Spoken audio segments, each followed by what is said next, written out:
Le marché des services à la personne séduit. Il faut dire qu'il bénéficie de puissants moteurs sociaux, démographiques et culturels.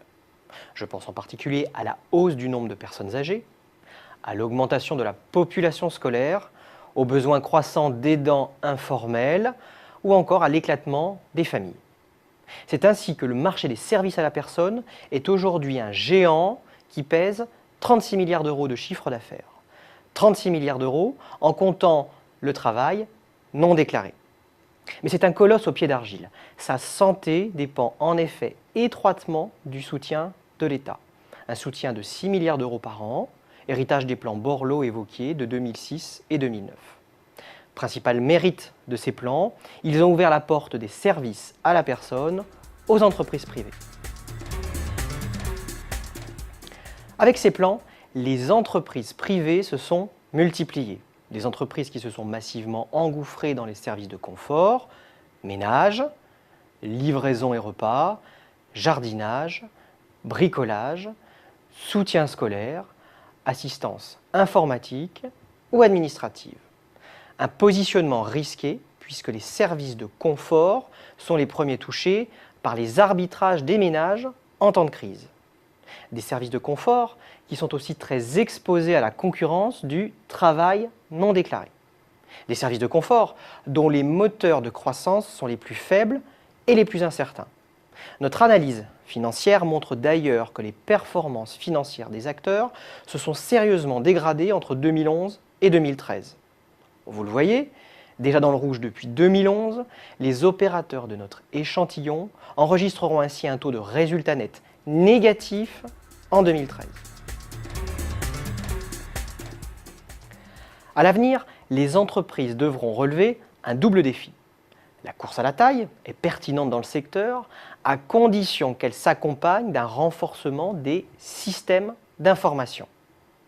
Renforcer les systèmes d'information est bien la seule façon d'exploiter l'essor des réseaux numériques, la puissance des plateformes, la rencontre de nouvelles applications et l'ouverture des données. Il s'agit au final de mieux articuler l'offre et la demande, mais aussi de consolider des emplois très fragmentés. Sans oublier que s'appuyer sur les nouvelles technologies de l'information et de la communication ouvre la possibilité de se construire de la réputation, à l'image de ce qui se fait aujourd'hui dans le e-commerce. Autant de leviers pour diversifier et multiplier les zones de contact avec la demande. Cette nouvelle étude de référence a mobilisé toutes les compétences et l'expertise de Xerfi Precepta. Elle présente une synthèse du secteur pour identifier les piliers clés de toute décision stratégique. L'analyse met en particulier l'accent sur les prévisions d'évolution des marchés, la compréhension des facteurs de mutation et le décryptage des enjeux concurrentiels et des meilleurs business models. Pour faire de cette étude un outil de réflexion stimulant et efficace, elle est structurée en 3 modules.